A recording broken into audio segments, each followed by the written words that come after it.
मैं यहाँ इन बेकार असाइनमेंट्स को बनवाने नहीं आई हूँ। मैं तो बस तुमसे थोड़ा वक्त बिताना चाहती हूँ, जिसमें सिर्फ मैं और तुम हो। हमारा प्यार सिर्फ प्यार से भरा हो, बातें हों और फिर हम दोनों एक दूसरे में खो जाएं। वह लगभग बेसुध हो चुकी थी, अपने आसपास की दुनिया में बेखबर, बस दो भावनाओं अकेलेपन में एक दूसरे के पास थी। एक थी तन्हाई और दूसरी थी अपने प्रिय की नज़दीकी की चाहत। वह अपने प्रिय की बाहों में सिमट जाना चाहती थी। दिल में बस एक ही भावना उठ थी और वह अपने जज्बातों पर काबू नहीं पा रही थी। अगले ही पल वह सामने बैठे उस खूबसूरत और हैंडसम लड़के की ओर भी करीब आ गई। उसने अपना हाथ उसके हाथ पर रखा और हल्के से अपनी उंगलियों को उसके कंधे पर सरकाया। धीरे धीरे वह और भी करीब आने लगी, इतना कि सामने बैठा लड़का कुछ क्षणों के लिए घबरा गया। उसे अपने चेहरे पर नेहा की गर्म सांसों की लहरें महसूस होने लगी। नेहा के शरीर से उठती सुगंध और उसके परफ्यूम की खुशबू ने अमीर की भावनाओं को भी झंझोर कर दिया। पर शमीर एक सीधा साधा लड़का था जो डर गया। नेहा के इतने पास आने से वह अपने भीतर उठ रहे भावनाओं से भयभीत था। उसे डर था कि अगर उसने नेहा की भावों को खुल जाने दिया तो उसकी अपनी भावनाएं भी बेकाबू हो जाएगी। यह सोचकर कि उसके चेहरे पर पसीने की हल्की बूंदें उभर आई। उस समय दोनों समीर के फ्लैट में थे और वहां उनके अलावा कोई नहीं था। इस सन्नाटा भरे माहौल में जहां समीर डर रहा था, वहां नेहा उस तन्हाई में रोमांटिक होती जा रही थी। नीले रंग का स्लीवलेस टॉप और जींस पहने, खुले बाल कंधों पर बिखरे, नेहा बेहद खूबसूरत लग रही थी। नेहा अभी इतनी परिपक्व नहीं हुई थी वह अच्छे बुरे में फर्क कर सके। उसकी उम्र कुछ ऐसी थी जहां भावनाएं नई नई जन्म लेती है। 18 साल की नेहा अपने बॉयफ्रेंड समीर के करीब आने की बेचैनी महसूस कर रही थी। समीर और नेहा की दोस्ती को 1 साल हो चुका था, लेकिन समीर हमेशा उससे एक सम्मानजनक दूरी बनाए रखता था। वह नेहा से सच्चा प्यार करता था और अपने प्यार को हमेशा इज्जत के साथ देखता था। उसका इरादा था कि जैसे ही वह अपनी पढ़ाई पूरी करेगी, वह नेहा को अपनी जिंदगी में शामिल करेगा। लेकिन तब तक वह अपने कदम बहुत संभाल कर रखता था। कभी कभी जब नेहा बहुत पास आ जाती तो समीर का दिल भी बहकने लगता, मगर वह खुद पर काबू पा लेता और नेहा को समझा देता। नेहा मुंह बनाकर पीछे हट जाती। वह बस समीर के पास रहना चाहती थी, उसे गले लगाना चाहती थी कि समीर उसे अपनी बाहों में ले। समीर पहले तो मना करता और फिर जब वह खुद उसकी बाहों में सिमट जाती तो उसकी आंखें सांसें थम जाती थी। लेकिन ये सब नेहा के अधूरे सपने बनकर रह जाते। जब भी समीर उसे रोकता, वह उसे समझाता कि नेहा, ये सब ठीक नहीं है। शादी से पहले इस तरह पास आना हमारे सम्मान का सवाल उठा सकता है। मैं नहीं चाहता कि कोई मेरे प्यार पर उंगली उठाए। मैं तुम्हें पूरे सम्मान और आदर के साथ अपनी दुल्हन बनाकर घर लाऊंगा और फिर तुम्हारी हर इच्छा पूरी करूंगा। कभी कभी नेहा कहती कि वह बहुत अनरोमांटिक है, जो सुमीर मुस्कुराकर कहता कि मैं अनरोमांटिक नहीं हूँ। मेरे अंदर की एहसास है कि बस मैं उन्हें शादी के बाद ही जीना चाहता हूँ। उसने सोचा कि शादी के बाद वह नेहा को इतना प्यार देगा कि वह उसके प्यार में खो जाएगी। आज भी जब यूनिवर्सिटी बंद हुई, नेहा जिद कर रही थी कि मुझे कुछ समझ नहीं आ रहा, तुम समझाओगे। और समीर हमेशा की तरह उसकी मासूम बातों में छिपे इरादों को नहीं समझ सका। वह उसे अपने फ्लैट ले गया और वहां किताबें खोलकर पढ़ाने लगा। लेकिन नेहा को पढ़ाई में कोई दिलचस्पी नहीं थी। वह तो बस समीर में खोई हुई थी। कभी वह उसकी गर्दन पर उंगलियां फिराने लगती तो कभी उसके बालों में हाथ फेरने लगती। बड़ी मुश्किल से समीर खुद को संभाल पा रहा था। उसने यहाँ तक कि नेहा को एक बार डांट भी दिया था। नेहा, बैठो चुपचाप और पढ़ो, मुझे परेशान मत करो। तुम्हें पढ़ाने के बाद मैं भी कल के टेस्ट की तैयारी करता हूँ। नेहा मुंह बनाते हुए पीछे बैठ गई और बोरियत भरे अंदाज में पढ़ाई करने लगी। समीर यूनिवर्सिटी का होशियार छात्र था, हमेशा टॉप करता था और नेहा उसे दिलो जान से चाहती थी। लेकिन जितना नेहा उसके लिए पागल थी, समीर उतना ही उसकी दीवानगी पर हैरान रहता था।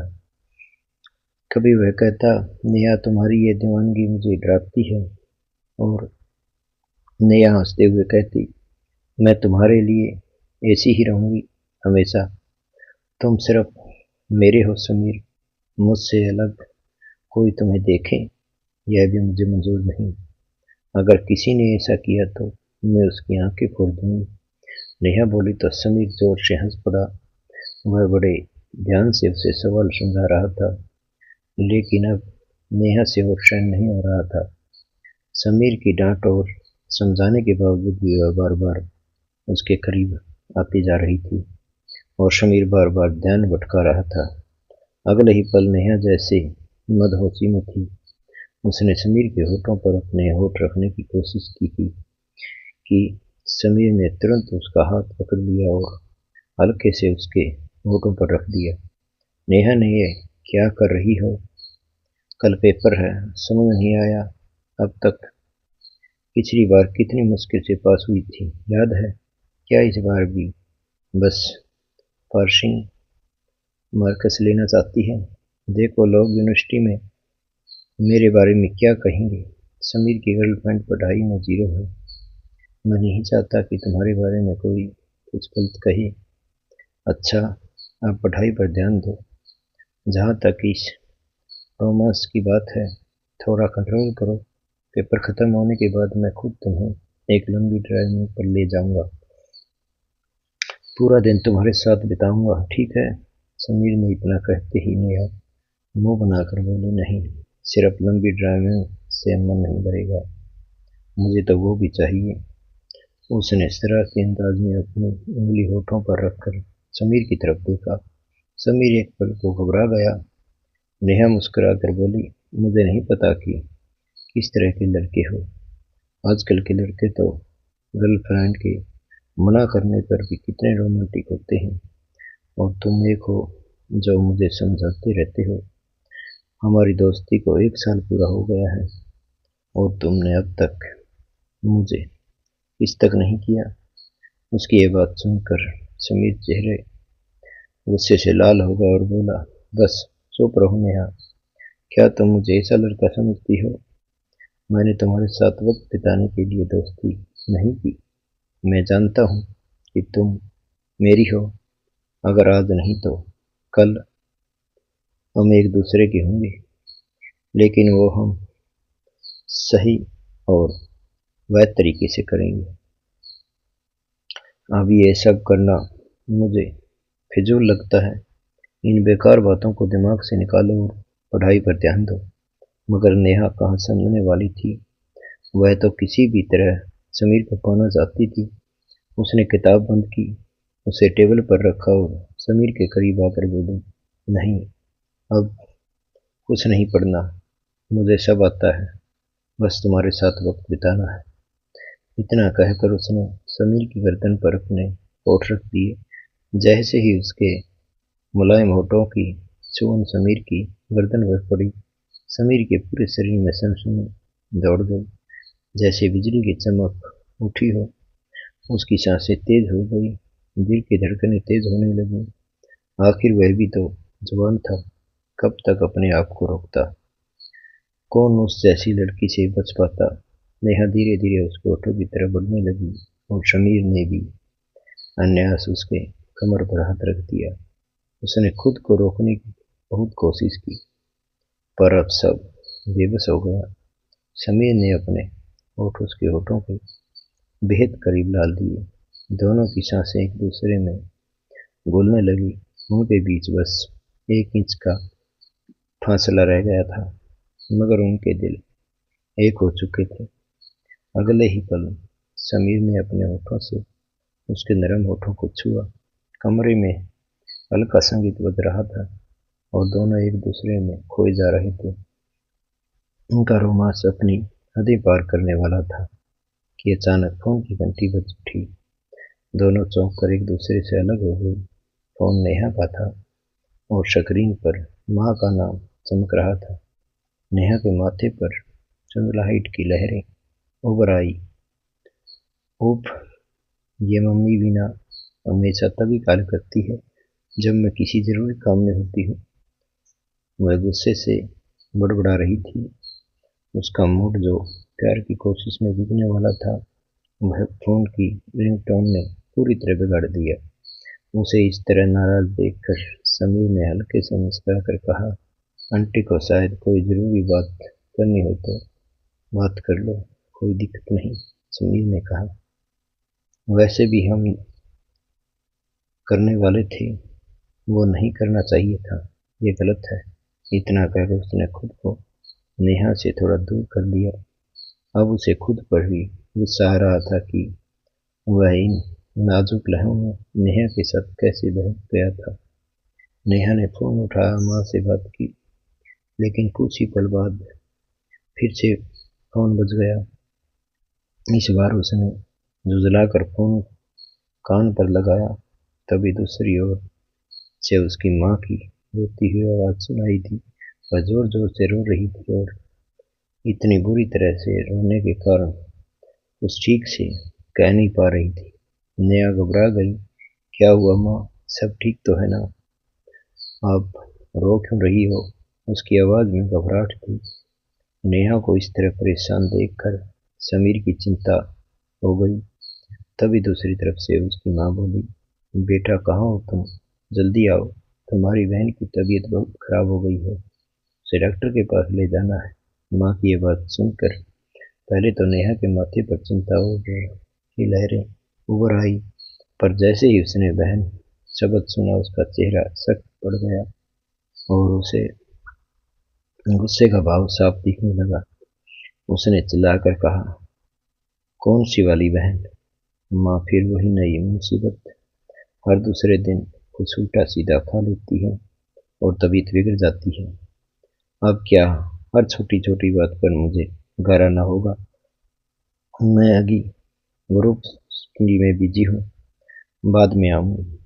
और आप भी जरा जरा सी बातों पर रोना शुरू कर देती है। पता है ना मुझे आपका रोना कितना बुरा लगता है।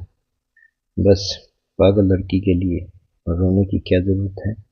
यह सुनकर उसकी माँ और भी जोर से रोने लगी और बोली, नेहा वह तेरी बहन है, ऐसे पागलों जैसी बातें मत कर। मेरा दिल बहुत दुखता है जब तुम ऐसी कहती है। आखिर वह भी तो तेरी बेटी है। और इस बार उसने कुछ गलत खाकर तबीयत नहीं बिगाड़ी। वह छत से गिर गई, उसके सिर पर गहरी चोट लगी है। जल्दी घर आ जा बेटा, तेरे पापा तो दूसरे शहर में हैं। माँ की यह बात सुनते ही नेहा की होश उड़ गई। उसके चेहरे पर रंग उड़ गया। कुछ अक्षर तक वह निशब्द बैठी रही, फिर घबराई आवाज में बोली, ठीक है माँ, मैं आती हूँ। यह कहकर उसने फोन काट दिया और अपने दोनों हाथों से सिर थाम लिया। उसके अंदर बेचैनी, डर व पछतावे का सैलाब उमड़ रहा था। यह कहानी कैसी लगी? सब्सक्राइब करें, लाइक करें, कमेंट करें। जय श्री राम।